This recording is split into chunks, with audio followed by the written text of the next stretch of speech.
வணக்கம் ஜோதிட நண்பர்களே. பொதுவாக ஜோதிடம் என்பது பல விஷயங்களையும் உள்ளடக்கிய ஒரு கணித அறிவியல். இதில் தேடல் அப்படிங்கிறதே முடிவடையாத ஒன்று. தேட புதுசாக வந்துக்கிட்டே தான் இருக்கும். ஆனால் இந்த ஜோதிடம் அப்படிங்கிறது மனிதர்களுடைய வாழ்க்கையை பற்றி தெரிந்து கொள்வதற்கான ஒரு முக்கியமான டூலாக யூஸ் ஆகிட்டுருக்கும். இந்த ஜோதிடத்தில் கிரக நிலைகள் அப்படிங்கிறது தான் ரொம்ப முக்கியம். காரணம் அதுதான் பலன்களை கொடுக்கக்கூடியது. அடுத்தபடியாக வர்றது ராசியும் லக்னமும். இந்த ராசியும் லக்னமும் சேர்ந்து தான் ஒரு மனிதர்களுடைய மனதையும் குணத்தையும் வாழ்க்கை அமைப்பையும் இன்னும் மற்ற விஷயங்கள் எல்லாத்தையுமே வடிவமைக்குது. ஏற்கனவே நம்ம சேனலில் இந்த ராசியும் லக்னமும் சேர்ந்த நிலைகளில் என்ன மாதிரியான பலன்கள்லாம் இருக்கும், எப்படிப்பட்ட விஷயங்கள் காரியங்கள் உறவு முறைகள்லாம் அவங்களுக்கு அமையுது, எதெல்லாம் அவங்களுக்கு சாதகமாக இருக்குது, எதெல்லாம் அவங்களுக்கு பாதகமாக இருக்குது, அவங்களுடைய வாழ்க்கை எதை நோக்கி போகுது அப்படிங்கிறத பற்றியெல்லாம் சொல்லியிருப்போம். பார்க்காதவங்க மறக்காமல் செக் பண்ணி பாருங்கள். டிஸ்கிரிப்ஷனில் ப்ளேலிஸ்ட் லிங்க்கும் இருக்குது. இந்த பதிவு அதனுடைய தொடர்ச்சி. அதாவது போன பதிவுகளில் அவங்களுடைய வாழ்க்கை நிலை எப்படி இருக்கும், இன்னும் மற்ற விஷயங்கள்லாம் எப்படி இருக்கும் அப்படிங்கிறத பற்றி பார்த்தோம். இந்த பதிவில் அதனுடைய முரண்பாடுகள் என்ன அப்படிங்கிறத பற்றி பார்க்க போகிறோம். அதாவது நம்மளுடைய வாழ்க்கையில் ஒரு சில விஷயங்கள் நமக்கு சரியாக இருக்கும், ஆனால் அது வெளியிலையோ மற்றவங்களுக்கோ தவறாக இருக்கும். இன்னும் சில விஷயங்கள் மற்றவங்களுக்கு சரியாக இருக்கும், நமக்கு அது தவறாக இருக்கும். சில விஷயங்கள் மட்டும்தான் நமக்கும் சரி மற்றவங்களுக்கும் சரி ஒத்து போக செய்யும், இல்லைன்னா ஒத்து போக செய்யாது. ஸோ இந்த முரண்பாடுகள் அப்படிங்கிறது எல்லாருக்கும் ஒரே மாதிரி ஒரே விஷயங்களில் அமையாது. ஒவ்வொருத்தருக்கும் ஒவ்வொரு விஷயங்களில் ஒவ்வொரு சூழ்நிலைகளில் தான் இருக்கும். ஸோ இந்த முரண்பாடுகளுக்கு முக்கிய காரணமாக இருக்கிறது இந்த ராசியும் லக்னமும் தான். இதைத்தான் ஜோதிடத்தில் விதி மதி கதி அப்படின்னு ரொம்ப சிம்பிளாக ஷார்ட்டாக சொல்லுவாங்க. இதை விதி கெட்டால் மதியப்பார், மதி கெட்டால் விதியப்பார் அப்படிங்கிற பழமொழிகள்லாம் இருக்கும். ஸோ அந்த முரண்பாடுகள்லாம் என்ன, எப்படி வேலை செய்யுது, ஒவ்வொரு ராசியும் லக்னத்துக்கும் என்ன மாதிரியான அமைப்புகள் இது ஏற்படுத்துது அப்படிங்கிறத பற்றி தான் இந்த பதிவில் நம்ம பார்க்க போகிறோம். தொடர்ச்சியாக எல்லா ராசி லக்ன காம்பினேஷன்களுக்கும் வீடியோ கண்டிப்பாக போடுவோம். ஸோ சேனலை சப்ஸ்கிரைப் பண்ணாங்க, சப்ஸ்கிரைப் பண்ணி வச்சுக்காங்க. வீடியோ பிடிச்சிருந்தா லைக் பண்ணுங்கள், மற்றவங்களுக்கும் ஷேர் பண்ணுங்கள். என்ன பிடிச்சிருக்குங்கிறத கமெண்ட் பண்ணுங்கள். கடகராசி ரிஷப லக்னம். இந்த கடகராசி ரிஷப லக்னத்தை பற்றி சொல்லணுன்னா, இவங்க முழுக்க சென்டிமெண்ட் பிரியர்கள். புத்தியை பற்றி அவ்வளோ சீக்கிரம் யோசிக்க மாட்டாங்க. எப்போவுமே மனசுக்கு தான் ஃபர்ஸ்ட் ப்ரிஃபரன்ஸ். அதனால் மனம் போல் வாழக்கூடியவங்க இந்த கடகராசி ரிஷப லக்னத்தை சேர்ந்தவங்க. சித்தன் போக்கு சிவன் போக்கு அப்படிங்கிற மாதிரி இவங்க பாட்டி இவங்க ஒரு போக்கில் போய்கிட்டு இருப்பாங்க. இவங்க அடைச்சி வைக்கிறது அப்படிங்கிறது முடியாது. எந்த ஒரு விஷயத்தையுமே இவங்களாக ஏற்றுக்கிட்டால் தான் உண்டு. இவங்ககிட்ட போன திணிக்கிறது அப்படிங்கிறது கஷ்டம். அதே போல் இவங்க சென்டிமெண்ட் பீரியட் அப்படிங்கிறதுனால ஒன்ஸ் ஒரு விஷயத்தை இவங்க ஏற்றுக்கிட்டாங்க அப்படின்னா அதை யார் எப்படி என்ன சொன்னாலும் சரி, இல்லை அது ஒரு மோசமான விஷயமாக இருந்தாலும் சரி, இவங்களை பொறுத்த வரைக்கும் அது கரெக்டு அப்படிங்கிறதுனால அந்த விஷயத்தில் இவங்க ஸ்ட்ராங்காக தான் இருப்பாங்க. அதாவது இவங்களை பொறுத்த வரைக்கும் இந்த நல்லது கெட்டது சரி தப்பு அப்படிங்கிற மாதிரியான விஷயங்கள் எதுவுமே எடுபடாது. இவங்களுக்கு பிடிச்சிருக்கா பிடிக்கலையா அப்படிங்கிறது தான் இவங்ககிட்ட பிரதானமாக இருக்கும். ஸோ அதை வச்சு தான் இவங்களுடைய லைஃப் ஜேர்னி அப்படிங்கிறதே இருக்கும். இது கேட்குறதுக்கு கொஞ்சம் நல்லா இருந்தாலும் எப்போவுமே இந்த மனம் போன போக்கு அப்படிங்கிறது நிதர்சன வாழ்க்கையில் கொஞ்சம் சிக்கல்களை கொடுத்துட்டு தான் இருக்கும். ஏன்னா எல்லா நேரத்திலும் சரியான விஷயங்களை நம்மளால் யூகிக்கவோ முடியாது. வெறுமனே ஒரு கற்பனையில் மட்டுமே எல்லா விஷயத்தையும் நம்ம செய்து முடிக்கவும் சாதிக்கவும் முடியாது. கற்பனையை காட்டிலும் இந்த நிதர்சன வாழ்க்கை அப்படிங்கிறது எப்போவுமே அது வேறு தான். ஸோ இந்த கடகராசி ரிஷப லக்னக்காரங்க எப்போவுமே இந்த ஒரு விஷயத்தில் அவங்க தெளிவாக இருந்து தான் ஆகணும். பட் அது அவங்களுக்கு அது முடியாத காரியம் அப்படின்னு சொல்லலாம். ஏன்னா என்ன தான் இவங்க முயற்சி பண்ணாலும் சரி, நம்ம கொஞ்சம் கண்ட்ரோலாக இருக்கலாம், மனசெல்லாம் தேவையில்லாமல் அலைப்பாய விடக்கூடாது, மைண்டை கொஞ்சம் ஸ்ட்ராங் ஆக்கிக்கலாம் அப்படின்னு அவங்க நினச்சாலும் கூட அதுக்கேற்ற சூழ்நிலைகள் அமையிறது அப்படிங்கிறது எப்பவும் ஒரு கேள்விக்குறியாக இருக்கும். அதாவது சில நேரங்கள் உங்களுக்கு ஒத்து வரலாம், பட் பல நேரங்கள் அது அவங்களுக்கு கஷ்டமாக தான் இருக்கும். என்னதான் ஆனாலும் மனம் போன போக்கில் போக வேண்டிய சூழ்நிலைகள் அவங்களுக்கு ஏற்பட்டுடும். ஸோ இந்த மனசை கண்ட்ரோலாக வச்சுக்கிறது அப்படிங்கிறதே இந்த கடகராசி ரிஷப லக்னத்திற்கு ஒரு சவாலான விஷயம்தான். அண்ட் எப்போவுமே இந்த ராசி லக்ன காம்பினேஷன் பார்த்திங்கன்னா ஏதாவது ஒரு புது விஷயத்தை அது ட்ரை பண்ணிக்கிட்டே தான் இருக்கும். தானாகவே அவங்களே தகவமைத்து கொள்வாங்க. மற்றவங்களை கேட்டு பார்த்து செயல்படுறது அப்படிங்கிறது இல்லாமல் அவங்களே ஒவ்வொரு விஷயங்களையும் பட்டு தெரிஞ்சுக்கணும் அப்படின்னு தான் நினைப்பாங்க. ஸோ அதனால் எப்போவுமே ஏதாவது ஒரு விஷயங்களை அவங்க ட்ரை பண்ணிக்கிட்டே தான் இருப்பாங்க. அண்ட் இவங்களெல்லாம் உணவு பிரியர்கள் அப்படின்னு சொல்லலாம். அதே போல் ட்ராவலை அதிகம் விரும்பக்கூடியவங்க அப்படின்னு சொல்லலாம்.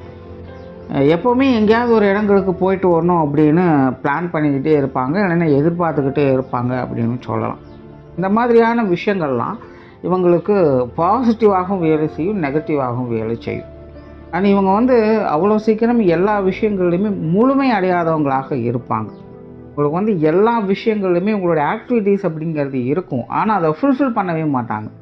ஒரு விஷயத்தை பாதியிலே விட்டுட்டு இன்னொரு விஷயத்துக்கு நகர்ந்து போவாங்க. அதுக்கு 2 காரணங்கள் இருக்கும். சில விஷயங்களை சில பொறுப்புகளை மற்றவங்கள்ட்ட ஒப்படைச்சிட்டு கிளம்பிடுவாங்க. இதுக்கு மேலே நீங்கள் பார்த்துங்க அப்படிங்கிற மாதிரி போயிடுவாங்க. இன்னொரு விஷயம் அப்படின்னா லேசினஸ்.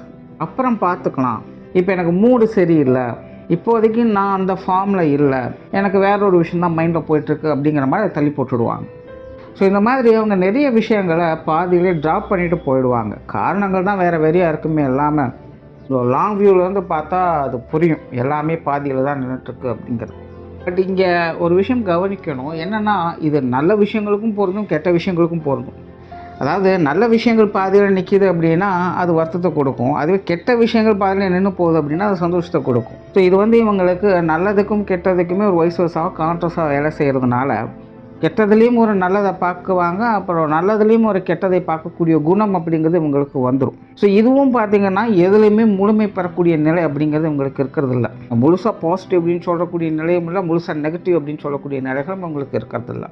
ஸோ இது ஒரு கட்டத்தில் பார்த்திங்கன்னா இவங்களுடைய வாழ்க்கை முழுவதுமே ஒரு சைடு நல்லா இருக்கும், ஒரு சைடு டார்க்காகவே இருக்கும். ஒரு சில காலகட்டங்கள் ஆகா ஓஹோன்னு வாழ்க்கையில் இருப்பாங்க, ஒரு சில காலகட்டங்கள் ஏன் எதுக்குன்னே தெரியாமல் அவங்க பாட்டுக்கு சும்மாவே இருப்பாங்க. பட் இது எல்லாத்தையுமே அவங்களுடைய மைண்டு தான் டிசைட் பண்ணுது அப்படிங்கிறத புரிஞ்சுக்கணும். அதனால தான் சொன்னால் இவங்க புத்திக்கு அவ்வளோ சீக்கிரம் இடம் கொடுக்க மாட்டாங்க. அது அவங்களுக்கு தெரியும், புரியும்.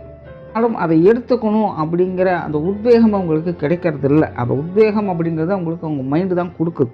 இவங்களுடைய மைண்டை எப்போவுமே இந்த ரெட்டை நிலைகளையே வேலை செஞ்சுட்டு இருக்கிறதுனால இவங்களுடைய வாழ்க்கை அப்படிங்கிறது நிறைய அப்ஸ் அண்ட் டவுன்ஸை பார்க்க வேண்டியதாக இருக்குது. அதனால் ஒரு சில காலகட்டங்கள் உங்களுக்கு நல்லாயிருக்கும், ஒரு சில காலகட்டங்கள் உங்களுக்கு கஷ்டமாக தான் இருக்கும். ஸோ இந்த மாதிரி நிறைய ப்ராக்டிக்கலான முரண்பாடுகள் அப்படிங்கிறது உங்களோட வாழ்க்கையில் இருந்துக்கிட்டே தான் இருக்குது. அது எல்லாத்துக்குமே இவங்க தான் முக்கிய காரணமாகவும் இருக்காது. மற்றவங்களை ப்ளேம் பண்ணுறக்கும் வழி இல்லை. அண்ட் இயல்பாகவே இவங்க மற்றவங்களை நேசிக்கக்கூடியவங்களாக இருப்பாங்க. உண்மையிலே இவங்ககிட்ட மற்றவங்களோட நெருங்கி பழகணும், எப்போவுமே ஒரு கூட்டமாக சமூகமாக இருக்கணும் அப்படின்னு நினைக்கக்கூடியவங்க, ஒரு ஜாலி மைண்ட் செட்டில் இருக்கக்கூடியவங்க. ஆனால் இவங்களுக்கான அமைப்பு பார்த்திங்கன்னா எப்போவுமே இவங்க கூட இருக்கிறவங்களாம் கொஞ்சம் டென்ஷன் பார்ட்டி தான், கொஞ்சம் காரசாரமாக ரிசர்வ் டைப்பாக தான் இருப்பாங்க. ஓப்பன் டைப்பான ஆட்கள்கிட்ட ரிலேஷன்ஷிப் வச்சுக்கிறதே இவங்களுக்கு கஷ்டமாக இருக்கும். அந்த மாதிரி ஆட்கள் இவங்களுக்கு செட் ஆகிறதும் கிடையாது. இன்னும் கிளியராக சொன்னால் இவங்க ஓப்பன் மைண்டட், ஆனால் இவங்க கூட இருக்கிறவங்களாம் அப்படி இல்லை. ஆனாலும் இவங்களுக்கு மற்றவங்களை நேசிக்கக்கூடிய இயல்பு இருக்கிறதுனால இவங்க அட்ஜஸ்ட் பண்ணி போகிறாங்க அப்படிங்கிறது தான் நிஜம். பட் என்னென்னா எல்லாத்துக்குமே ஒரு அளவுன்னு ஒன்று இருக்குது. அளவுக்கு மீறினால் அமுதம் நஞ்சு அப்படிங்கிறது எல்லாத்துக்கும் தெரியும். ஸோ அந்த மாதிரி தான் இந்த ரிலேஷன்ஷிப் விஷயத்துலையும் அளவுக்கு அதிகமாக ஒருத்தவங்களுக்கு இடம் கொடுக்குறாங்க, இல்லை பிலீவ் பண்ணுறாங்க அப்படிங்கும்போது அந்த விஷயங்கள் உங்களுக்கு பிரச்சனையாக மாறும். நான் இயற்கையாகவே இவங்க சென்டிமெண்ட் பிரியர்கள். ஆனால் இவங்க கூட சேரக்கூடியவங்க பார்த்திங்கன்னா பிடிவாதக்காரங்களாக தான் இருப்பாங்க, கடினமான முரட்டு சுபாவம் உடையவங்களாக தான் இருப்பாங்க. ஸோ இதனால் எப்போவுமே ஒரு கான்ட்ரவர்சியான மனிதர்கள் இவங்க கூட இவங்க சுற்றி இருந்துக்கிட்டு இருப்பாங்க. இதெல்லாம் கரெக்டாக மேனேஜ் பண்ணுறது அல்லது அவங்கள கரெக்ட் பண்ணி வைக்கிறது இதெல்லாம் பார்த்திங்கன்னா அவங்களுக்கு கொஞ்சம் ஸ்ட்ரகிளாக தான் இருக்கும். ஸோ அதனால் நினச்ச மாதிரியே ஒரு ரிலேஷன்ஷிப்பை கொண்டுட்டு போகிறது அப்படிங்கிறது இவங்களுக்கு கொஞ்சம் ஸ்ட்ரகிளாக தான் இருக்கும். அதனால தான் முன்னாடியே சொன்னேன், கற்பனை அப்படிங்கிறது வேறு, நிதர்சனம் அப்படிங்கிறது வேறு. உங்களை பொறுத்த வரைக்கும் எப்போவுமே கற்பனையில் ஒரு விஷயத்தை உருவாக்கிடுவாங்க, அது உங்களுக்கு ரொம்பவுமே நல்லா ஒர்க் அவுட் ஆகவும் செய்யும். ஆனால் நிதர்சனத்தில் அந்த விஷயங்கள் அப்படியே கொஞ்சம் ஆப்போசிட்டாக தான் இருக்கும். பட் இதனால் இதெல்லாம் நல்லது கெட்டது அப்படின்னு சொல்கிறதுக்கு வரல, இதெல்லாம் மோசம் ஒதுக்கி வச்சிடணும் அப்படின்னு சொல்கிறதுக்கு வரல. இவங்க சூழ்நிலைகளை பொறுத்த வரைக்கும், அதாவது இந்த ராசி லக்ன காம்பினேஷனை பொறுத்த வரைக்கும் இதெல்லாம் எப்போவுமே ஏதாவது ஒரு வகையில் அட்ஜஸ்ட் பண்ணி போக வேண்டிய சூழ்நிலைகளுக்கு அது தள்ளப்பட்டுக்கிட்டே இருக்கும். அதை புரிஞ்சுக்கணும் அப்படிங்கிறக்காக தான் சொல்ல வரேன். ஏன்னா இவங்களுடைய எக்ஸ்பெக்டேஷன் அப்படிங்கிறது ஒரு மாதிரி இருந்துக்கிட்டு இருக்கும். ஆனால் வாழ்க்கை முழுவதுமே அந்த எக்ஸ்பெக்டேஷன் இருந்துக்கிட்டே இருக்கும். கடைசி வரைக்குமே எக்ஸ்பெக்ட் பண்ணுற நிலைங்கிறது போயிட்டுருப்பாங்க. எப்போ தான் அது அடையும் அப்படிங்கிற கேள்விக்குறி அவங்களுக்கு ஆகிடும். பட் அந்த கேள்விக்குறி அப்படிங்கிறது கேள்விக்குறியாக தான் இருக்கும். ஏன்னா இவங்களுடைய விதி அமைப்பு அப்படிங்கிறது அப்படி தான் இருக்குது. இவங்களை பொறுத்த வரைக்கும் எக்ஸ்பெக்ட் பண்ணுறது அப்படிங்கிறது ஒரு விஷயம் அப்படின்னா, இவங்களுக்கு அமையக்கூடிய விஷயங்கள் கான்ட்ராஸ்ட்டாக அமையிறது அப்படிங்கிறதான் விஷயமே. ஸோ அதை இவங்க புரிஞ்சுக்கிட்டாங்க. அந்த டிஃப்ரென்ஸ் இவங்களுக்கு பிரித்து வைக்க தெரிஞ்சிருச்சு அப்படின்னா, இவங்களுடைய எக்ஸ்பெக்டேஷன் அப்படிங்கிறது ஒரு பக்கம் இருந்துக்கிட்டு தான் இருக்கும். அந்த கான்ட்ராஸ்டான விஷயங்களும் இவங்க எப்படி அட்ஜஸ்ட் பண்ணி போகிறது அப்படிங்கிறது உங்களுக்கு தெரிய ஆரம்பிச்சிடும். அதுக்கப்புறம் இவங்களோட லைஃப் பெருசாக ஸ்ட்ரகிள் அப்படிங்கிறது இருக்காது. ஸோ இதுதான் இவங்களுடைய மிகப்பெரிய முரண்பாடுகள். இந்த புரிதல்கள் ஏற்படுறது அப்படிங்கிறத சிக்கலான விஷயம். ஸோ அது புரிஞ்சிருச்சுன்னா ஓகே. தொழில், வேலை, உத்தியோகம் சம்மந்தப்பட்ட விஷயங்கள் இவங்களை பொறுத்த வரைக்கும் இது கொஞ்சம் ஸ்ட்ரகிளான அமைப்பு அப்படின்னு சொல்லலாம். முன்னாடியே சொன்னேன், இவங்க புதுசாக ஏதாவது ஒரு விஷயங்களை ட்ரை பண்ணிக்கிட்டே இருப்பாங்க. அண்ட் எல்லாத்தையுமே முழுமைப்படுத்துறது அப்படிங்கிறது இவங்களுக்கு சவால் இருந்த விஷயம்தான். ஸோ தொழில், வேலை, உத்தியோக ரீதியான விஷயங்கள் அப்படின்னு பார்க்கும்போது இவங்க ஆர்வத்தோடு செயல்பாடுகள் இறங்க ஆரம்பிச்சிடுவாங்க. இன்னும் கிளியராக சொன்னால் ஆரம்பத்திலே மற்றவங்களை ஈஸியாக அட்ராக்ட் பண்ணக்கூடிய அமைப்புகள் அப்படிங்கிறதும் உண்டு. இயல்பாகவே இந்த கடகராசி ரிஷப லக்னக்காரங்களுக்கு மற்றவங்களை வசீகரிக்கக்கூடிய அமைப்புகள் அதிகமாக இருக்கும். மற்றவங்களுடைய கவனத்தை ஈர்க்கணும், மற்றவங்க மத்தியில் பேர் புகழ் அடையணும் அப்படிங்கிறது ஒரு தனியாத தாகம் அப்படின்னே சொல்லலாம்.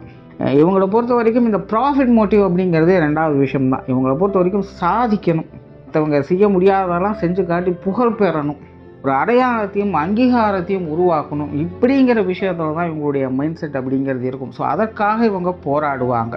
பட் நிதர்சன வாழ்க்கையில் ஜீவனம் அப்படிங்கிறது ஒரு பிழைப்புக்காகத்தான். எதையாச்சும் ஒன்று பண்ணி 2 காசு சம்பாதிச்சு வயிற்ற நிரப்பணும், நல்ல வீடு வாசலோட குடும்பத்தோடு சொகுசாக இருக்கணும் அப்படிங்கிறதோட நின்றுடும்.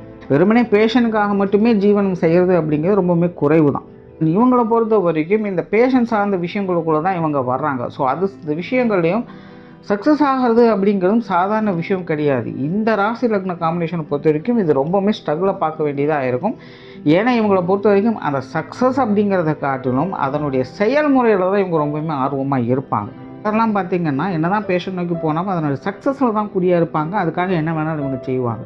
ஆனால் இவங்களை பொறுத்த வரைக்கும் என்னென்னா ப்ராக்டிக்கலாக என்ன செயல்படுத்துகிறோம், என்ன வேலை நடக்குது, அதில் எப்படி யூனிக்காக இருக்கிறது அப்படிங்கிறத தான் இவங்க கண்ணும் கருத்துமாக இருப்பாங்க.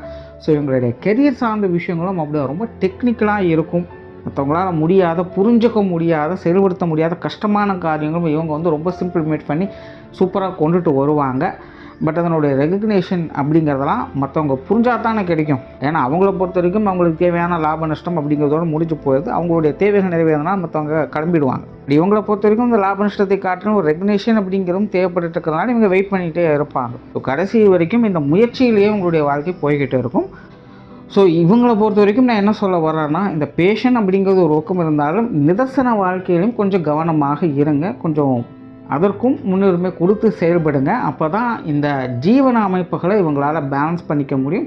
இல்லை அப்படின்னா உங்களுடைய வாழ்க்கை அப்படிங்கிறது முரண்பாடுகள் ஆகும். எப்போயுமே சுய ஜாதக அமைப்பு கை கொடுத்துருச்சு அப்படின்னா இந்த விஷயங்கள்லாம் அவங்களுக்கு ஈடேறும். பெருசாக எந்த ஒரு குறையும் வைக்க போகிறதில்ல. ஏதாவது கால நேரங்கள் சரியில்லை அப்படின்னா மட்டும்தான் அவங்க அதில் கொஞ்சம் ஸ்ட்ரகிள் ஆவாங்க. திரும்பவும் அந்த கால நேரங்கள் மாறினதுக்கப்புறம் நல்ல விஷயங்கள் கை கூடி வந்துடும். ஒருவேளை ஜாதகமே அவங்களுக்கு கை கொடுக்கல அப்படிங்கிற பட்சத்தில் அனுபவத்தின் மூலமாக தான் அந்த கஷ்ட நஷ்டங்கள் அப்படிங்கிறது புரிஞ்சிக்க முடியும். ஸோ இதிலேயே கால விரயம் அப்படிங்கிறது போயிடும். இதனால் இழந்தவற்றையெல்லாம் திரும்ப மீட்கிறது அப்படிங்கிறதே கஷ்டம். ஸோ அதனால் பேஷன் அப்படிங்கிறது ஒரு பக்கம் இருந்தாலும் நிதர்சன வாழ்க்கையிலையும் இவங்க கொஞ்சம் கவனம் எடுத்துக்காங்க. பொருளாதார விஷயங்களை பொறுத்த வரைக்கும் ஜென்ரலாகவே இவங்க ப்ராஃபிட் மோட்டிவான ஆட்கள் கிடையாது. அதனால் இந்த காசு மூலம் சம்பாதிக்கணும், சேமிக்கணும் அப்படிங்கிற எண்ணம் அப்படிங்கிறது இவங்களுக்கு கிடையாது. பட் கடகராசியை பொறுத்த வரைக்கும் எப்போவுமே சேமிப்புகளில் கொஞ்சம் கவனமாக இருக்கும். ஆனால் அதனுடைய அமைப்பு அப்படிங்கிறது கொஞ்சம் அடிவாங்கும். என்ன தான் அவங்க சம்பாதிச்சாலும் கொடுத்து சிவந்த கை அப்படிங்கிற பேர் வாங்கிடுவாங்க. ஜாதகம் கை கொடுத்துருச்சு அப்படின்னா இந்த கொடுத்து சிவந்த கை அப்படிங்கிறது பேர் வரும். ஒருவேளை ஜாதகம் சரியில்லை அப்படின்னா சம்பாதிச்சாலும் ஏதோ ஒரு வகையில் கூட்ட விட்டுடுவாங்க. இல்லைன்னா நிறைய பேர் பார்த்திங்கன்னா இந்த கடன் விஷயங்களை சிக்கிடுவாங்க. ஸோ இந்த பொருளாதார நிலை அப்படிங்கிறது இந்த கடகத்திற்காகட்டும் ரிஷபத்திற்காகட்டும் இது ராசியாக இருந்தாலும் சரி லக்னமாக இருந்தாலும் சரி கொஞ்சம் ஸ்ட்ரகிளான நிலைகள் தான் என்றைக்குமே. ஸோ இந்த சேமிப்புகள் சார்ந்த விஷயங்களில் இவங்க எப்போவுமே ஃபோக்கஸ் பண்ணணும். அதை இவங்க கோட்டை விட்டாங்க அப்படின்னா கடைசி வரைக்குமே அது இவங்களுக்கு கொஞ்சம் சங்கடத்தை கொடுக்கும். ஸோ பொருளாதார விஷயங்களை இவங்க எப்போவுமே கவனமாக இருந்து ஆகணும். என்னதான் இவங்களுடைய ஜாதகமே இவங்களுக்கு கை கொடுத்தாலும் கூட இவங்களுடைய சேமிப்புகளில் இவங்க தனி கவனம் செலுத்திக்கிறது நல்லது தான். அதனால் இந்த விஷயத்தை பொறுத்த வரைக்கும் இவங்களுக்கு கட்டாயம் கவனம் என்பது தேவை. குடும்ப வாழ்க்கையை பொறுத்த வரைக்கும் இந்த கடகராசி ரிஷப லக்னம் அப்படிங்கிறது ரெண்டுமே பார்த்திங்கன்னா ஃபேமிலி ஓரியன்டான விஷயங்களில் எக்ஸ்பெக்டேஷன்ஸ் அதிகமாக இருக்கும். அண்ட் இவங்களுக்கான இந்த ஃபேமிலி அமைப்புகள் அப்படின்னு பார்த்தாலும் இதுவும் ஓரளவுக்கு நல்லபடியாக இருக்குது. பட் பிரச்சனை என்னென்னா இவங்க வந்து சாஃப்ட் கார்னர். பட் இவங்களை சுற்றி இருக்கிறவங்கலாம் கொஞ்சம் அடமெண்டலாக தான் இருப்பாங்க. ஸோ இவங்களுடைய ஃபேமிலிக்குள்ளே இருக்கிறவங்களும் பார்த்தீங்கன்னா எல்லாமே கொஞ்சம் ஸ்ட்ரிக்ட் ஆஃபீஸர்மாக தான் இருப்பாங்க. கிட்டத்தட்ட இவங்க ஃபேமிலி விஷயங்கள் பார்த்தீங்கன்னா பலாப்பழம் மாதிரி தான், வெளியில் பார்க்குறது கருமுரடாக இருக்கும், உள்ளுக்குள்ளே சுவையாக இருக்கும். அதனால் இந்த ஃபேமிலி விஷயங்கள் அப்படின்னு வரும்போது இவங்களுடைய புத்திக்கும் மனசுக்கும் இடையே நிறைய போராட்டங்கள் அப்படிங்கிறது கண்டிப்பாக இருக்கும். இதையும் போட்டு இவங்க கன்ஃபியூஸ் பண்ணிக்கிட்டாங்க அப்படின்னா இவங்களுடைய ஃபேமிலி ரிலேட்டடான விஷயங்கள் அப்படிங்கிறது கொஞ்சம் ஸ்ட்ரகிள் ஆகிட்டே தான் இருக்கும். ஃபேமிலி விஷயங்கள், ஃபேமிலி ரிலேஷன்ஷிப் இது எல்லாத்தையுமே இவங்க எப்போவுமே ஒரு தடவைக்கு 2 தடவை ஆலோசனை பண்ணி செயல்படணும். அவசரப்பட்டாங்க அப்படின்னா அது கண்டிப்பாக மனஸ்தாபங்களை கொடுத்தே தீரும். என்ன ஜாதகமே உங்களுக்கு கை கொடுத்துருச்சு அப்படின்னா இந்த மனஸ்தாபங்கள் அப்படின்னா ரொம்ப நாளைக்குலாம் நீடிக்காது, அதெல்லாம் எப்படியோ வெளில வந்துடுவாங்க. ஒரு வேளை ஜாதகமே உங்களுக்கு சரியாக கை கொடுக்கல அப்படின்னா இந்த மனஸ்தாபங்கள் அப்படிங்கிறது வளர ஆரம்பிச்சிடும். என்ன பண்ணாலும் மற்றவங்களை சாட்டிஸ்ஃபை பண்ணவே முடியாது. குடும்பத்துக்குள்ளே இந்த முரண்பாடான நிலைகள், எதிர் புதிருமான விஷயங்கள் அப்படிங்கிறது தொடர்ச்சியாக இருந்துக்கிட்டே இருக்கும். ஜென்ரலாக இந்த கடகராசி ரிஷப லக்னம் அப்படிங்கிறது குடும்பத்துக்கு கட்டுப்பட்டவங்களாக இருப்பாங்க. கவனமாக கேட்டுக்கோங்க, கட்டுப்பட்டவங்களாக இருப்பாங்க. கட்டுப்படுத்தணும் அப்படின்னு நினச்சாங்கன்னா அது கஷ்டம். குடும்ப வாழ்க்கை அப்படின்னு வரும்போது இதெல்லாம் கொஞ்சம் பார்த்து புரிஞ்சுக்கணும். குறிப்பாக இவங்களுடைய பெற்றோர்கள், வாழ்க்கை துணை, அப்புறம் உறவினர்கள் இவங்கெல்லாம் பார்த்திங்கன்னா கொஞ்சம் காரசாரமான ஆட்கள் தான். கொஞ்சம் ட்ரிகர் பண்ணாலும் ஈகோ ட்ரிகர் ஆகிடும். கிட்டத்தட்ட ரொம்பவுமே நாங்களாம் ஸ்ட்ரிக்ட் ஆஃபீஸர்ஸ் அப்படிங்கிற மாதிரி தான் இருப்பாங்க. ஸோ அவங்களெல்லாம் கொஞ்சம் கரெக்டாக பார்த்து தான் மெயின்டைன் பண்ண வேண்டியதாக இருக்கும். இவங்களுக்கு வந்து உடன்பிறப்புகள் மேலே ரொம்பவுமே சென்டிமெண்ட்டாக இருக்கக்கூடிய அமைப்புகள் இருக்குது. என்ன நடந்தாலும் சரி இவங்க அவங்கள என்றைக்குமே விட்டு கொடுக்கவே மாட்டாங்க. உடன்பிறப்புகள் அப்படின்னாலே அவங்க மேலே ஒரு அலாதியான தனி பிரியம், பாசம் அப்படிங்கிறது பொங்கும். கூட இருந்தால் மட்டும்தான் இவங்களுக்கு கொஞ்சம் மன திருப்தியாகவே இருக்கும். கிட்டத்தட்ட இவங்களுடைய வாழ்க்கையினுடைய லாப நஷ்டங்கள் ரெண்டுமே அவங்க வகையில் தான் இவங்களுக்கு ஏற்படுது. குடும்ப உறவுகளை பொறுத்த வரைக்கும் இந்த உடன்பிறப்புகள் அப்படிங்கிறது ரொம்ப முக்கியமான நபர்கள். திருமண வாழ்க்கை இவங்களை பொறுத்த வரைக்கும் ஓரளவுக்கு நல்லபடியாகவே இருக்கும். முன்னாடியே சொன்னமாக தான் இவங்க வந்து குடும்பத்துக்கு கட்டுப்பட்டவர்கள். ஸோ திருமண வாழ்க்கையில் கொஞ்சம் கட்டுப்பட்டவங்களாக இருப்பாங்க. ஜென்ரலாகவே இந்த கடகத்தினுடைய இயல்பு என்னென்னா அது எங்கே இருக்கோ அந்த இடத்துக்கு தகுந்த மாதிரி அது மாறிடும். அதாவது தனக்குன்னு ஒன்று செப்பரேட்டாக பிரித்து உருவாக்கணும் அப்படின்னு அது பார்க்காது, இன்னொன்னோட மிங்கிளாகத்தான் அது பார்க்கும். ஸோ ஒரு குரூப் இருக்குது அப்படின்னா அந்த குரூப்பில் சேர்ந்துட்டாங்கன்னா அந்த குரூப்புக்கு தகுந்த மாதிரி அவங்க மாறிடுவாங்க. உங்களுடைய திருமண வாழ்க்கையும் கிட்டத்தட்ட அப்படி தான் இருக்கும். உங்களுடைய வாழ்க்கை துணையை பொறுத்து உங்களுடைய திருமண வாழ்க்கை அப்படிங்கிறதும் அமையும். குழந்தைகள் சம்மந்தப்பட்ட விஷயங்கள் இது ஓரளவுக்கு ஓகேவாக இருக்கும். பட் குழந்தைகளை கண்ட்ரோல் பண்ணி வைக்கிறது அப்படிங்கிறது இவங்களை பொறுத்த வரைக்கும் கொஞ்சம் கஷ்டம்தான். குழந்தைகள் வளர வளர பார்த்திங்கன்னா குழந்தைகளுடைய கண்ட்ரோலில் தான் இவங்களே இருப்பாங்கன்னு சொல்லலாம். ஸோ குழந்தைகள்லாம் பார்த்திங்கன்னா கொஞ்சம் ஃப்ரீ மைண்டடாக விட்டால் தான் வேலை நடக்கும். ரொம்ப இறுக்கி பிடிச்சி வேலை பண்ணணும்னு நினச்சா அது இவங்களுக்கே பேக் ஃபயர் ஆகிடும். ஆனால் குழந்தைகளோட விஷயங்களை பொறுத்த வரைக்கும் இவங்களை விட்டு பிடிச்சா தான் வேலை நடக்கும். சொத்து சார்ந்த கல்வி சார்ந்த விஷயங்கள் இந்த மாதிரியான சமாச்சாரங்கள் இவங்களுக்கு ஓரளவுக்கு தான் கை கொடுக்கும். பெருசாக இந்த மாதிரியான விஷயங்கள் உங்களுக்கு நாட்டம் இருக்கிறது இல்லை அப்படின்னு தான் சொல்லணும். ஆனால் இதற்கான அமைப்புகள் இவங்களுக்கு ஓரளவுக்கு கொடுப்பியான நிலைகளில் தான் இருக்குது. பட் தனிப்பட்ட நிலைகளில் இவங்க அந்த மாதிரியான விஷயங்களை பெருசாக இன்ட்ரெஸ்ட் எடுத்துக்கிறது இல்லாதனால இந்த மாதிரியான விஷயங்கள்லாம் இவங்க எப்போவுமே கொஞ்சம் பட்டுப்படாமல் தொட்டுந்தொடாமல் தான் இருப்பாங்க. ஸோ ஓவராலாக இந்த கடகராசி ரிஷப லக்னம் என்பது என்னுடைய சொந்த முயற்சியில் தான் தன்னுடைய வாழ்க்கையை நிலைநிறுத்தும். எல்லாமே இவங்களுடைய விருப்பப்படி தான் இருக்கும். ஆனால் இவங்களுடைய வாழ்க்கையில் இந்த சென்டிமெண்ட்டால் அங்கங்கே அடி வாங்கிடுவாங்க. எந்த மனம் இவங்களை தூக்கி விட்டுதோ அதே மனமானது இவங்களை வலிமை இழக்கவும் செய்யும். ஸோ இந்த விஷயத்தில் இவங்க கண்ணும் கருத்துமாக இருக்கணும். மாதிரியான முரண்பட்ட நிலைகள்லாம் இவங்க தான் கொஞ்சம் அண்டர்ஸ்டாண்ட் பண்ணி அதுக்கு தகுந்த மாதிரி இருக்கணும். நன்றி, வணக்கம், வாழ்க வளமுடன்.